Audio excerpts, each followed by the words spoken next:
할렐루야. 네, 참 좋으신 주님의 은총과 평화가 우리 가운데 함께 하시기를 주의 이름으로 간절히 축원드립니다. 여러분, 오늘 우리가 이곳에 나와왔지만 여러분, 실은 하나님께서 우리를 초대해 주셨고 우리의 삶을 지켜주셨고 우리를 잃을 수 없어서 하나님의 은혜로 채워주셔야만 하기에 우리를 불러주신 줄로 믿습니다. 지난주에 이어서 오늘도 복음서 말씀을 우리 같이 읽었는데요. 오늘 복음서 이야기 안에는 지난주 똑같습니다. 십자가를 지시기 전에 예수님께서 제자들에게, 이제 남겨줄 제자들에게 남기셨던 말씀, 고별설교의 한 대목을 우리 함께 읽었어요. 오늘 같이 읽은 본문 14장 후반절을 읽었는데요. 그 바로 앞단락에는 어떤 말씀이 남겨 있냐면, 이제 자신들만 남게 되는 제자들, 그러니까 예수님과 동행하며 살아야 되는데 예수님이 그들을 떠나신다고 말씀하셨거든요. 얼마나 불안했겠습니까? 불안하고 두려웠던, 일순간에 찾아온 불안감 때문에 두려워했던 이 제자들에게 예수님이 내가 왜 떠나가는지 아느냐? 내가 하나님의 집에 너희들의 처소를 마련해 주기 위해서 떠나가는 거야. 너희들을 위한 거니까, 그리고 돌아올 거니까 염려하지 말고 있어. 위로해 주시는 내용이었어요. 자, 여러분, 우리는 주님께서 제자들에게 하신 이 말씀 속에서요, 주님이 준비해 놓으시겠다고 했던 그곳, 영원한 처소, 혹은 영생, 천국, 이런 말씀들을 들으면 인생이 끝나거나 아니면 세상의 종말이 찾아온 이후에 저 세상에서나 경험할 수 있는 것, 이렇게 생각하곤 합니다. 여러분, 천국이 어디 있습니까? 여러분, 지금 천국이 어디 있는지 보이십니까? 우리 다 이렇게 생각한다는 거예요. 이 다음에 예수님이 오실 때, 그때, 혹은 내가 죽어서 가야 될 나라, 이렇게 생각한다는 거죠. 천국에 대한 이런 이해는요, 죽음 뒤에만, 죽음 이후에만 하나님의 나라가 있다고 하는 내세에 자꾸 집중하게 되어서 오늘, 지금 내게 주어진, 이 오늘도 하나님이 내게 주신 건데 이 오늘을 마치 부담스럽고 벗어내야 될 짐처럼 여기게 돼요. 천국에 대한 이런 이해는요, 신앙적이지 않고 성경적이지 않습니다. 천국에 대한 이런 이야기 뒤에 이런 이해에 자꾸 빠져 있으면 오늘 우리에게 선물 주신 하나님, 하나님께로부터 이 오늘이 왔다라는 것을 우리가 인정하지 않게 됩니다. 그리스도인들은 어떤 사람들이냐? 정말 하나님께서 가지고 오실 그날을 교회 밖에 있는 어떤 이들처럼 공포나 두려움의 날로 삼지 않고 오랜 기다림이 성취되는 기쁨과 환희와 축제의 날로 여기는 사람들입니다. 우리 성도들은 그런 사람들이죠. 주님께서 마침내 이루실 그날. 그 이유가 어디에 있습니까? 왜 우리가 종말을 기대하고 사모합니까? 세상에 많은 사람들은 종말이라고 그러면 무서워합니다. 그날이 안 왔으면 싶어해요. 근데 우리는 주님의 날이 어서 왔으면, 세상의 종말이 빨리 왔으면 하고 바라고 있어요. 이유가 뭘까요? 제가 며칠 전에 꿈을 꿨었어요. 세상의 종말을 보는 꿈을 꿨어요. 눈을 딱 뜨고 났어요. 섭섭하고 아쉬움보다는 이런 아쉬움이 있었어요. 이게 꿈이라니. 진짜여야 되는데. 자, 우리가 이 날을 사모하는 이유는 다른 데 있지 않습니다. 이 날이 여기서부터 탈출하거나 벗어나는 날이기 때문에, 천국이라는 곳이 여기서 탈출하는 곳이기 때문에 그런 것도 아니고요. 천국이 여기 이 땅에서 우리가 그토록 바라던 것들을, 원하던 것들을 이루게 되어서 좋은 것도 아닙니다. 성도들이 천국을 소망하고 주님 오실 날을 기대하는 이유는 딱 하나, 우리를 위해서 당신의 생명을 아낌없이 내어주셨던 그 주님을 다시 뵐 수 있기 때문입니다. 그 주님을 뵐 수 있기 때문에. 우리에게 있어서 종말이란 것은, 그리고 우리에게 있어서 천국이란 것은 그래서 간절한 소망일 수밖에 없습니다. 예수님 때문에. 자, 오늘 요한 사도가요, 계시록 말씀을 통해서 우리에게 전해주는 메시지가 있습니다. 아까 우리 이독서 말씀, 계시록 말씀 읽었는데 기억이 나십니까? 어떤 것에 대한 말씀이었습니까? 예수님께서 지금 당신의 사람들을 위해서 예비해두러 가시겠다고 했던 그곳, 아버지 집에 거할 곳이 많다 했던, 너희를 위한 처소를 마련해 두겠다고 했던 바로 그곳, 천국. 오늘 말씀 속에서는 새 예루살렘이라고 표현되는 바로 그곳에 대한 말씀이 계시록 안에 소개되고 있습니다. 요한에 따르면요, 그것은 어떤 곳이라고 소개되고 있냐면 해도 달도 없답니다. 왜 없을까요? 천체가 막 무너진 건가요? 그게 아니에요. 해와 달은 비추는 것이죠. 낮에는 뭐가 비추죠? 해가 비추고, 밤에는 달이 비추는 거예요. 무엇을 비추죠? 어둠을 밝히는 겁니다. 근데 그거는 해도 없고 달도 없답니다. 밝혀야 될 만한 어둠이 그곳에는 하나도 없다라는 거예요.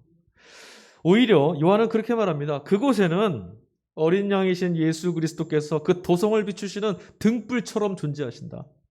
그분으로부터 나오는 영광의 빛이 그 모든 것들을 비추고 있는 곳이 바로 그 새 예루살렘이다라고 소개합니다. 또 있습니다. 그 뒤에 보니까요. 보좌로부터 어린 양이 계시는 그 보좌로부터 생명수 강이 흘러넘치기 시작하는데 그것들이 닿는 곳마다 깨어지고 상하고 또 넘어져 있고 모든 희망이 소망이 깨져버린 그 곳곳마다 그 생명수 강이 흘러넘쳐서 닿는 곳마다 회복이 일어나고 치유가 일어나고 또 다시는 저주받을 일이 하나도 나타나지 않을 것이며 다시는 밤도 오지 않고 햇빛도 필요도 없는 그런 도성이 새 예루살렘이다 라고 소개합니다. 남겨져 있던 제자들, 예수님으로부터 이 위로의 말씀을 들었던 제자들뿐만 아니라 오늘 그들과 한마음으로 이 믿음의 길을 걷고 있는 우리들, 정말 갈망하던 가슴에 사무치도록 소망하는 바로 그곳이 이곳이라는 거죠. 자, 그런데 여러분, 너무너무 좋은 곳으로, 너무너무 복된 곳으로 어둠이 하나 없고 그리스도의 빛이 영광처럼 빛나는 그 도성이라고 말하는 그곳 충만한 곳에 요한 사도가요. 그곳에도 없는 것이 하나 있다라고 말합니다. 말씀을 잘 읽으셨으면 그거 말씀하시는구나 하실 거예요.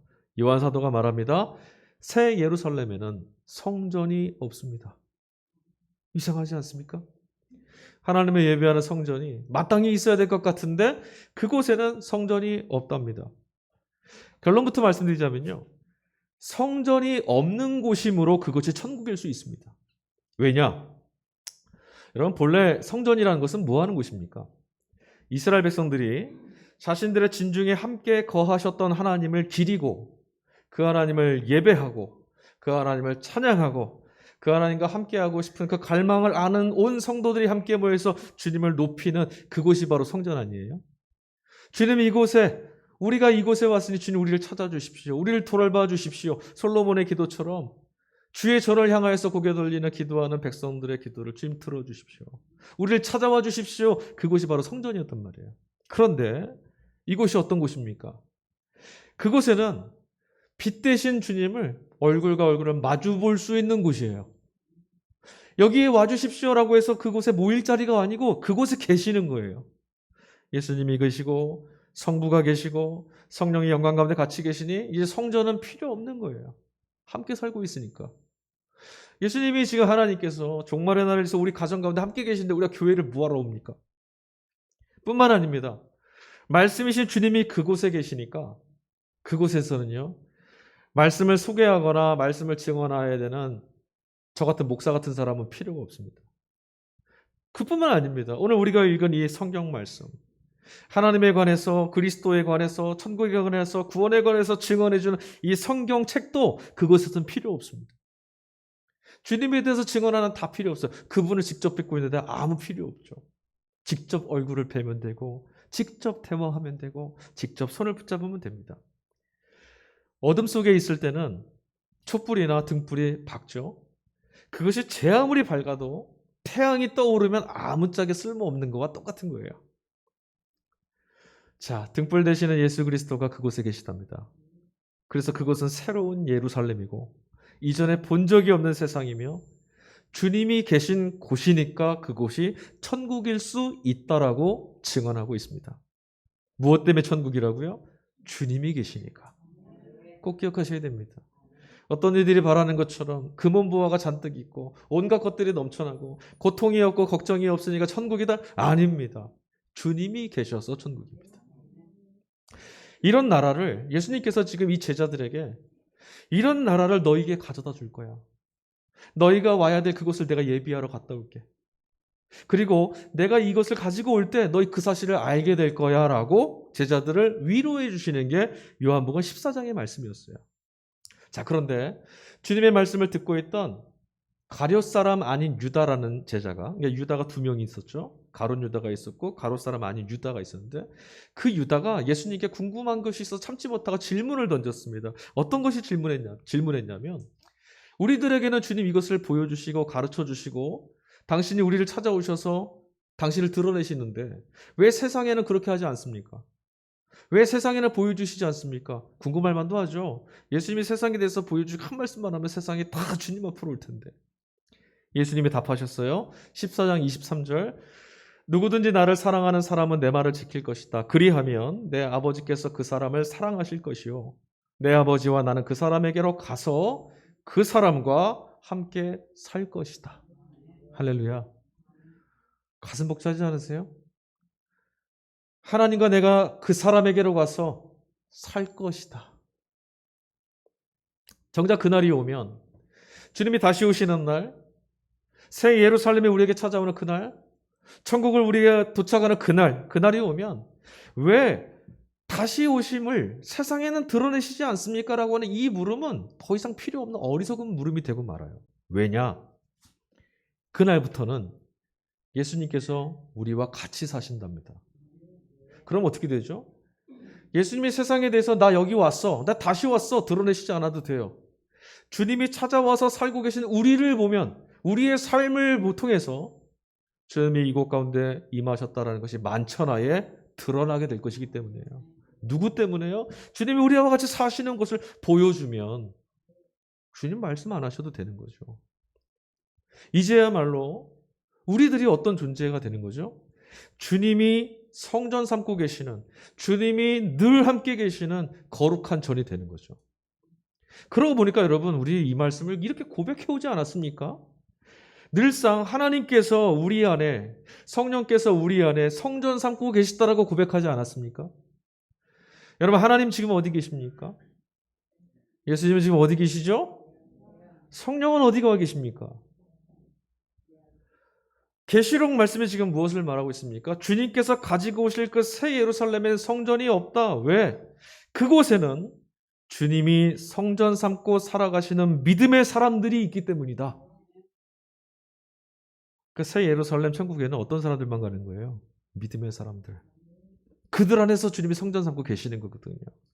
여러분, 이 사실을 꼭 기억하셔야 됩니다. 그렇게 된다면 여기로부터 우리는 이 말씀을 확인할 수 있습니다. 주님께서 다시 찾아오시는 것은 저마다의 인생이 끝마쳐지거나 세상이 끝장나버리는 종말의 날이 찾아왔을 때 그날에 이루어지는 것만은 아니다. 그러면 언제 주님이 우리를 다시 찾아오시고 언제 천국이, 하나님의 나라가 새 예루살렘이 우리 안에 찾아오는가? 주님이 찾아오시는 사건이라고 지금 말하고 있잖아요. 계시록도 요한복음도 주님이 다시 가지고 오신다라고 말씀하셨어요. 예수님이 지금 하나님께서, 성부께서, 성자께서, 성령께서 우리 안에 계시다면 지금 이 말씀은 이미 우리 안에 이루어진 거죠. 성도는 하나님의 나라를 지향해서 이 다음에 천국 갈 겁니다 하는 사람들이 아니라 예수 그리스도가 내 안에 찾아오셨으므로 내 안에 이 깨지고 지옥 같은 삶과 인생을 천국으로 바꾸어 놓으셨다. 고백하는 이들이죠. 그러니 여러분, 중요한 것은요, 언제 그 나라가 올 거냐? 거기에 어디에 있느냐? 이렇게 물어보는 것이 아니라 과연 그 나라는, 과연 그때는 어떤 사람에게 이루어지느냐? 우리 이것을 질문해야 되는 거예요. 어떤 이들에게? 천국은 어떤 이들에게 허락되어 있느냐? 천국은 어떤 이들을 찾아가느냐? 예수님은 어떤 이 안에 찾아가셔서 함께 사시는 분이냐? 이 질문을 해야 되는 거죠. 이방의 이교도들이 이렇게 말하는 거예요. 우리 이 다음에 언제 극락에 가냐, 천국에 가냐, 거기 어디냐, 언제 가냐, 이거 묻는 거예요. 우리 안에 하나님은 이미 그리스도 예수의 부활을 통해 이 일을 이루셨어요. 자, 주님을 사랑해서 그분의 말씀을 지키는 사람들, 부활하신 주님을 믿는 믿음 안에 살아가고 있는 사람들에게만 주님이 찾아오시는, 주님이 가져오시는 그 나라, 현실의 사건이 될 수 있는 겁니다. 어떤 사람들이요? 주님의 말씀을 지키고 따르며 믿음 안에 있는 이들. 그래야 주님이 그 안에 성전 삼으신단 말이죠. 그리고 그 나라는요, 성부께서 성자와 하나님 아버지께서 예수 그리스도와 한 몸이셨던 것처럼 사랑과 믿음 안에서 예수 그리스도 그분의 말씀과 한 몸을 이루고 있는 이들에게만 열리고 드러나고 보여지는 나라라는 거예요. 이 사실을 믿으시기 바랍니다. 천국이 어디 있냐? 주님 안에 있지 않으면 보이지 않습니다. 그리고 아무리 설명드려도 믿음 안에 여러분이 거하시지 않으면 말로는 설명해 드릴 수가 없습니다. 예수님이 말씀하셨습니다. 시편 말씀에 시편 기자가 67편 1절과 2절 오늘 음성 말씀에 이런 고백을 하더라고요. 시편 기자가 하나님 우리에게 은혜를 베풀어 주십시오. 우리에게 복을 내려 주십시오. 주님의 얼굴을 환하게 우리에게 비추어 주셔서 온 세상이 주님의 뜻을 알고 모든 민족이 주님의 구원을 알게 해 주십시오. 아멘. 시편 기자가 간절하게 이 기도를 지금 하고 있어요. 주님을 찬양하면서 주님의 얼굴을 우리에게 비추어 주십시오. 모든 세상과 민족을 구원하기 위해서 하나님을 알지 못하는 천국을 볼 수 없는 무지의 구름들을 걷어내시기 위해서 내주시기 위해서는 하나님께서 우리에게 얼굴을 비추어 주셔야만 합니다.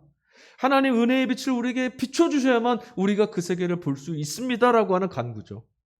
구원이라는 것은 여러분 전적으로 주님께서 은혜를 베풀어 주실 때만, 주님께서 우리들의 닫힌 마음을 열어주실 때만 세상의 시름과 절망, 유혹과 두려움, 탐욕에 의해서 사로잡혀 죽음에 끌려가는 우리들의 마음을 열어주셨을 할 때만, 그때만 볼 수 있고 그때만 경험할 수 있고 그때만 우리를 향해서 내미신 주님의 손을 붙들 수가 있게 된다는 거예요.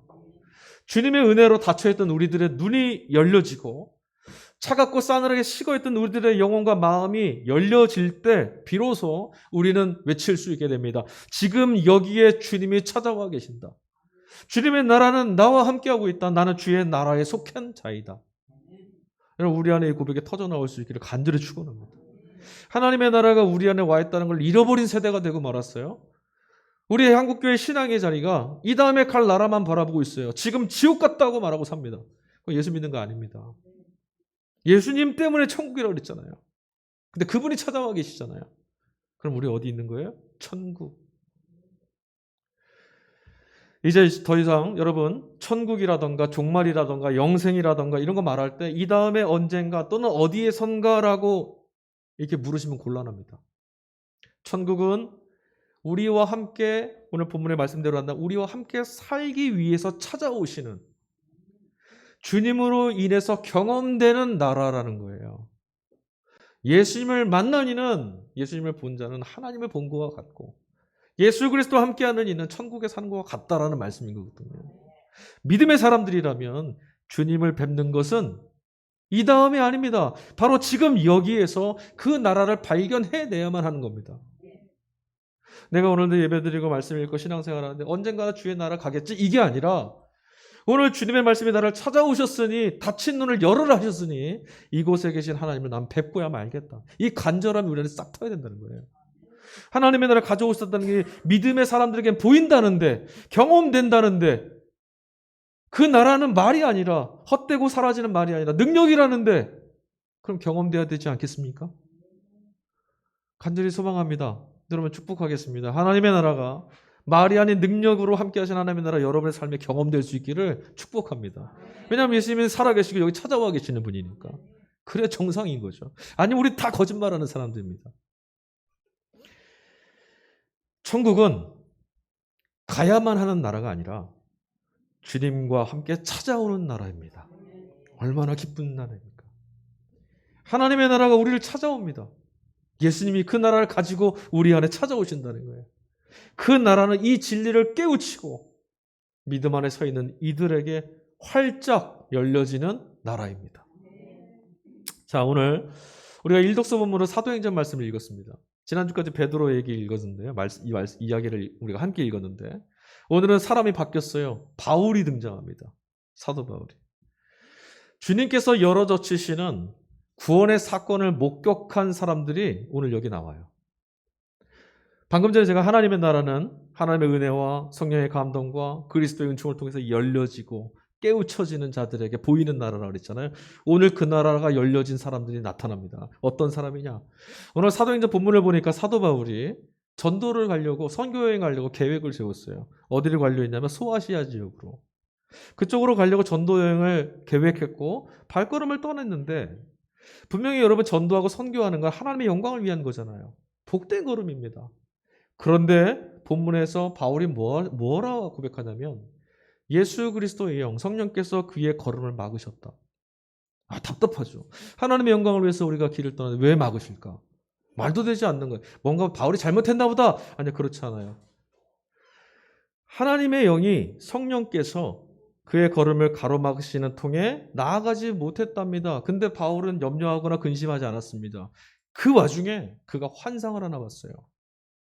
어떤 환상이었냐? 바다 건너에, 지중해를 끼고 있는 그 바다 건너에 마케도니아라고 하는 땅이 있는데 그곳 사람들이 자꾸 바울을 이렇게 부르는 거예요. 환상 가운데. 뭐라고 불렀냐? 빨리 좀 건너와라. 이리로 건너와서 우리를 좀 도와주라. 살려달라는 거겠죠. 그 구원의 복음을 우리에게도 좀 다오. 우리를 찾아와서 우리를 좀 도와달라고 하는 그들의 손짓하고 부르는 애탄 모습을 환상으로 봤어요. 그리고 나서 바울이 뭐라 말하냐면 하나님께서 우리를 그 길로 인도하심이 분명하다 확신했답니다. 그리고 나서 선교 여행의 경로를 바꿨습니다. 오래 준비했을 거 아니에요. 그런데 하나님의 부르심이 있다는 걸 확신한 이후에 그걸 다 팽개치고 인도하심을 따라 걸음을 옮겼어요. 그래서 바다를 건너갑니다. 바다를 건너서 그 땅에 도착한 이후에 바울이 도착한 곳은 빌립보라고 하는 지역이었어요. 익숙한 곳이죠, 여러분? 우리 신약 성경에 나와 있는 빌립보서. 그게 바로 빌립보라고 하는 도시에 세워진 교회 이름입니다. 자, 빌립보에 도착했습니다. 바울이 그날 안식일날 어딜 갔냐면 강가로, 성 밖에 있는 강가로 나갔어요. 왜? 기도를 하는 유다인들이 있을까?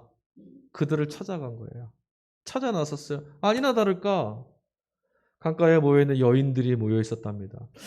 저는 제가 뭐 페미니스트는 아닌데 성경에 보면 남자들은 다 뭐 하는지 모르겠어요. 지금 여인들이 기도하고 있어요.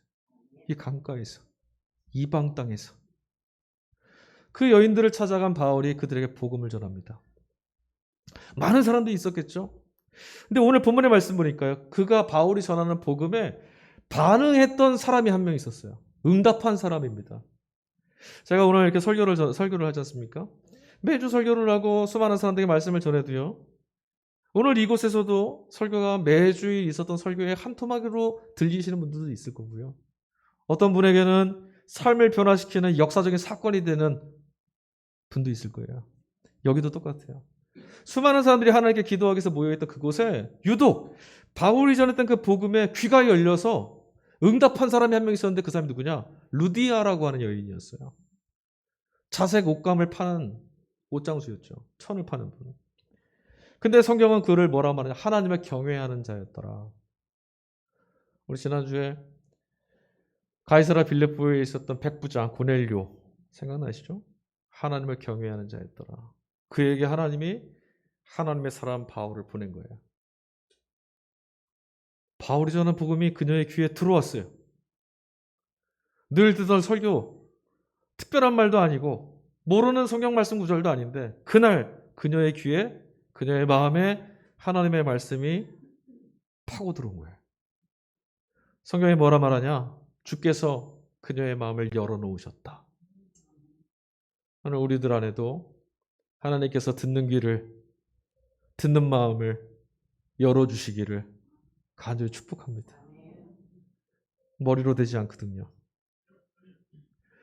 수없이 많은 말씀과 수없이 많은 설교가 선포되고 있어도 모든 말씀에 감동하고 응답하는 거 아니고요. 듣는 이들 모두가 다 응답하는 거 아닙니다. 그래서 은혜입니다.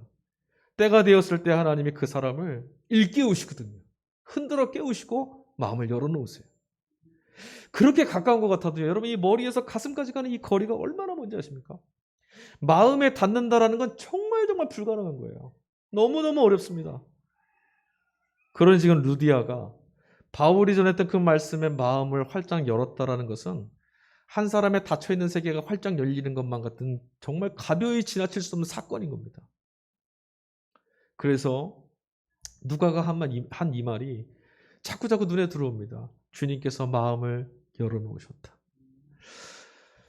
그러므로 여러분, 우리는요, 우리 자신을 돌아보면서 내 영혼이 이렇게 무딜까? 내가 왜 이렇게 냉랭해졌을까? 사람들을 대하면서 저 사람은 왜 저럴까? 왜 이 사람은 이럴까? 왜 이렇게 우리 신앙생활 하는데도 변화가 없을까? 내가 그렇게 기도하는데 왜 변화가 없을까? 낙심하지 않아야 될 이유가 여기 있습니다. 하나님은 당신의 때, 당신의 은혜로, 당신의 방법으로, 당신의 사람을 열어놓으셔서 반드시 그 나라와 만나게 하신다는 거예요. 주님께 맡겨져야 될 영역들이 있습니다. 주님께서 일하실 때까지 우리가 인내하고 기다려야 될 영역이 있습니다. 우리 생각에는 지금 당장이지만 하나님의 때 하나님의 방법으로 하셔야 될 일이 있습니다. 그리고 그때가 되면 하나님은 반드시 하십니다. 관계에 있어서도 그렇고요. 가치관도 그렇고요. 삶의 방향도 그렇고요. 우리들의 마음이 열리는 것 모두 다 주님께 달려 있습니다. 주님이 하셔야만 됩니다. 그렇지 않고 하면요. 우리가 아무리 친절한 말을 하고 우리가 아무리 마음을 여는 것 같아도 일순간에 가식으로 떨어지고 그 안에 결실이 없고 상대가 상처를 받고. 자, 주님께서 마음을 열어놓으시면 그 다음에 놀라운 일이 벌어집니다. 오늘 루디아가 바울이 전한 말씀을 들을 수 있도록 감동 주셔서 마음을 열어놓고만 끝나지 않았어요. 루디아의 마음을 주님께서 활짝 열어놓으시자 어떤 일이 벌어졌냐면 루디아가 바울 일행에게 자신의 집 대문을 활짝 열어줬습니다. 강권했어요. 우리 집으로 좀 가십시다. 그래 그곳에 머물게 했습니다. 그곳이 바로 빌립보 교회가 시작된 곳입니다. 놀라운 역사죠. 이런 일이 있을 거라 상상도 못했어요. 바울이 이곳에 이르기 전까지 그리고 루디아가 그 강가에 나와서 기도하기 이전까지 그들의 만남이 있을 것을 서로 알지 못했고요. 그들의 만남을 통해서 교회가 열리고 그 이방 땅에 복음이 전해지는 선교의 역사가 하나님이 써내려가시는 선교의 역사가 시작됐다는 거 아무도 몰랐습니다. 주님의 세밀한 계획과 간섭하심이 지금 계속 진행되고 있었지만 그들은 몰랐어요. 누구나 엿볼 수 있는 거 아니라는 거죠. 하나님의 행하시는 일들은 우리 눈에 보이지 않습니다. 언제만 보입니까? 하나님은 당신의 일을 추워도 오차없이 당신의 뜻대로 이루시는 분이라는 믿음 안에서만 볼 수 있습니다. 정말 그리 하셨거든요. 소아시아에 가서 내가 복음의 씨앗을 전했던 교회들을 다시 한번 돌아보려고 바울은 그랬는데 전혀 생각지 않았던 불모지 같았던 그 땅에 하나님이 교회의 문을 열어놓아 버리셨어요. 어떤 사람들에게는 여러분 이 모든 일이 그냥 우연일 수 있습니다. 그렇지 않겠습니까? 아무리 큰 은혜를 태산 같은 은혜를 경험해도 어떤 사람은 이건 은혜 우연이야 라고 말합니다. 그러나 또 어떤 사람들은 티끌 같은 은혜 한 조각에도 감동하는 법이죠. 준비된 것은 아무것도 없는 길이었어요. 부족함이 없이 그러나 하나하나 채워지고 만나고 이루어지는 역사가 나타나는 것들을 보면서 적어도 바울은 지금 주님께서 나와 동행하시는구나. 이런 확신을 갖기에 충분하지 않았겠습니까? 바울은 걸음걸음마다 이 확신을 갖고 살았어요. 바울은 자신을 핍박하고 죽음이 기다리는 예루살렘에 올라갈 때도 나는 성령에 매여서 이 길을 가겠노라라고 했습니다. 주님이 함께 계신 난 이 길도 간다. 우리는 그러잖아요. 하나님 이 시험을 피하게 해주시고 하나님 이런 절망을 만나지 않게 해주시고 형통하게 해주세요 그러는데 주님이 함께 계시니 어디든 달려가고 있어요. 그리고 반대로 뒤집어 보면 바울이 가는 어디든 주님은 그를 찾아가셨어요. 그러니까 바울은요. 우리 눈에는 핍박이었고 고생이었을 모르지만 바울은 천국을 살고 있었던 겁니다.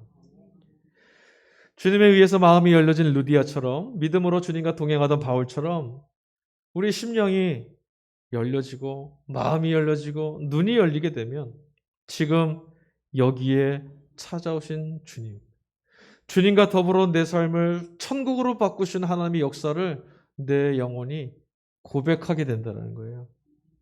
천국은 다시 말씀드립니다. 우리가 언젠가 내 힘으로 가야 될 나라가 아니라 우리를 향해 찾아오는 나라입니다.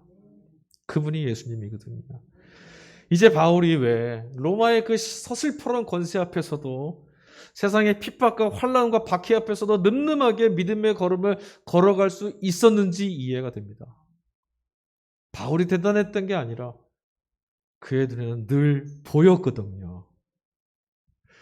주님께서 루디아의 마음을 열어주셨을 때 그녀의 대문, 집대문이 활짝 열렸던 것처럼 주님이 가지고 오실 이 새 예루살렘, 사도 요한은 말합니다. 그 새 예루살렘의 문도 활짝 열려 있더라. 어둠이 없어서 지킬 사람도 필요 없고 문이 활짝 열려 있더라. 그러나 여러분, 누구에게나 활짝 열려 있다고 해서 아무나 그 문으로 들어갈 수는 없습니다. 계시록 21장 27절, 속된 것은 무엇이나 그 도성에 들어가지 못하고 가증한 일과 거짓을 행하는 자도 절대로 거기에 들어가지 못합니다.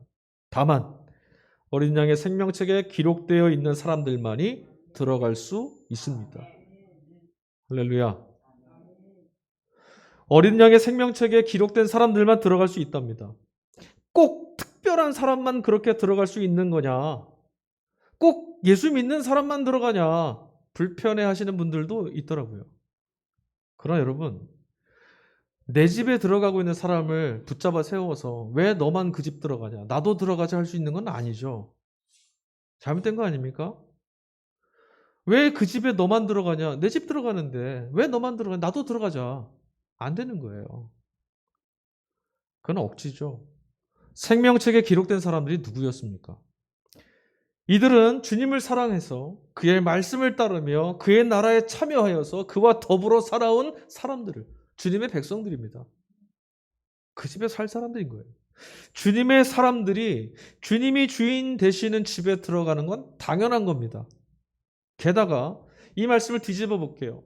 생명책에 기록된, 어린 양의 생명책에 기록된 이들만 들어간다는 얘기는 뒤집어서 말하면요, 어린 양의 생명책에 기록만 돼 있으면 누구라도 들어와라, 그런 나라인 거예요. 닫아놓고 폐쇄적이고 너는 오지 마, 이것이 아니라 생명책에 기록되어 누구든지 와라. 돈 없어도 좋다, 명예 없어도 좋다, 힘 없어도 좋다, 세상이 인정하지 않는 삶을 살아도 좋다, 괜찮다, 들어와라. 열려진 나라에 누구나 초대하시는 말씀인 거죠. 그러니까 믿음으로 마음의 문이 열리고 은혜가 있으면 이런 말씀을 들어도 너무너무 감사한데, 그런 게 없을 때는 왜 지들만 가냐, 이렇게 되는 거죠. 주님은 다시 오시겠다라고 말씀하셨어요. 저는 이 말씀을 믿습니다. 여러분, 그 주님이 다시 오신다는 그 말씀은요, 단순히 너희들 잘 사나 한번 내가 방문해 볼게, 이 말씀 아닙니다. 놀라운 말씀이에요. 뭘 하셨어요? 성부와 성자께서, 하나님 아버지와 예수 그리스도께서 나와 함께 살기 위해서 다시 오시겠답니다. 이제는 너와 살려고. 우리는 주님께서 다시 오신다고 했던 이 약속의 말씀을 신뢰해야만 합니다. 어떻게 신뢰할 수 있습니까? 애당초에 여러분, 하나님께서 우리에게 어떤 분이셨는지를 기억해 보십시오. 성경은 우리에게 하나님께서는 우리를 자녀 삼기 위해서, 하늘을 바라보며 소망 가운데 살아갈 수 있는 사람 되게 하기 위해서 스스로를 낮추어서 우리를 찾아오셨습니다. 하나님은 언제나 우리를 찾아와 주시는 분이었습니다. 성경을 통해서 보십시오. 하나님이 니들 알아서 잘 찾아와 보라 하시는 분은 아니었습니다. 언제나 찾아가십니다. 깨어진 자들, 연약한 자들, 아우성치고 울부짖는 이들을 외면할 수 없어 찾아가 주시는 분이 하나님입니다. 눈물을 흘리는 이들을 위로하시러 가시는 분이 주님이시거든요. 그러니 여러분, 새 하늘과 새 땅도, 우리를 위해서 예비해 두시겠다고 했던 그 하늘도 주님은 반드시 우리에게 이끌고 와 주실 겁니다. 광야에서 씨름하다가 여러분 주저앉게 돼도, 죽음 너무 어느 한 곳에서 우리가 길을 잃더라도 주님은 그곳에서 우리를 찾아내실 겁니다. 우리가 서 있는 곳이 어디든 지금 여기가 바로 예수님의 나를 찾아내시기 위해서 찾아오시는 바로 그곳이라는 것. 이런 삶의 형편, 이런 삶의 조건, 내가 살아가는 이런 삶이 천국이라고요? 이런 곳에 예수님 찾아오셨으니까 이게 천국이라고요? 여러분, 이런 말씀을 하고 싶을 분들 있을지도 모르겠어요. 이런 삶 말고 좀 다른 삶이 되지 않겠습니까? 겨우 이런 삶이 천국이라는 말씀을 하려고 내가 주님 믿는 겁니까? 이런 말씀을 하고 싶은 분도 있을지 모르겠어요. 어떻게 이런 형편을 천국이라고 말하고 어떻게 이런 삶을 새 예루살렘이라고 할 수 있는 겁니까? 되물으시고 싶은 분도 있을 겁니다. 그것은 아직도 천국이 손에 잡히지 않는다라는 거예요. 다시 한번 이 말씀을 곱씹어 보세요. 계시록 21장 22절 23절입니다. 나는 그 안에서 성전을 볼 수 없었습니다. 그것은 전능하신 주 하나님과 어린 양의 그 도성의 성전이시기 때문입니다. 그 도성에는 해나 달이 비출 필요가 없습니다. 그것은 하나님의 영광이 도성을 밝혀주고 어린 양이 그 도성의 등불이 되시기 때문입니다. 왜 그곳이 천국이라고요? 왜 그곳이 새 예루살렘이라고요? 우리의 구주, 우리를 위해서 자신의 목숨을 내어주신 참 목자 되신 예수 그리스도가 그곳에 계시기 때문에 예수님 안에 모든 게 담겨 있는 겁니다, 여러분. 성경이 전하는 천국의 그 모든 것들은 그리스도 예수 안에 있습니다. 그 안에서는 누구나 평안할 수 있고요. 누구나 죽음을 두려워하지 않을 수 있고 누구나 생명수 샘물을 풍성히 누릴 수 있습니다. 예수님 때문에 버림받았던 땅들이 천국으로 변화되는 거고 저주받았던 삶이 기쁨으로 충만해지는 것이며 죽음에 사로잡힌 이 삶이 영생으로 이어지는 것임을 믿으시기 바랍니다. 좌고우면하지 마시고 지쳤다고 주저앉지도 마시고 다시 한번 여러분 그러므로 우리 힘을 내야 합니다. 하나님을 믿듯이 주님을 믿는 것이 주님을 사랑하는 겁니다. 예수님 말씀하셨어요. 너 두려워하고 염려하지 말아라. 하나님을 믿으니 또 나를 믿으라. 우리가 주님을 사랑할 때 루디아의 마음을 열어주셨던 것처럼 그 나라가 이미 우리 안에 찾아와 있음을 볼 수 있도록 우리의 닫힌 마음과 어두워진 눈을 밝히 열어주실 분이 이미 우리를 찾아와 계십니다. 천국은 우리들의 삶 안에 찾아와 있습니다. 이 시간 우리 같이 찬양했으면 좋겠습니다. 오늘 들은 말씀을 기억하는 또 이 들은 말씀이 깨달음이 있게 되는 그런 은혜가 있기를 바랍니다. 저기 에어컨 좀 꺼주세요. 이 시간 찬양 같이 부를 텐데요.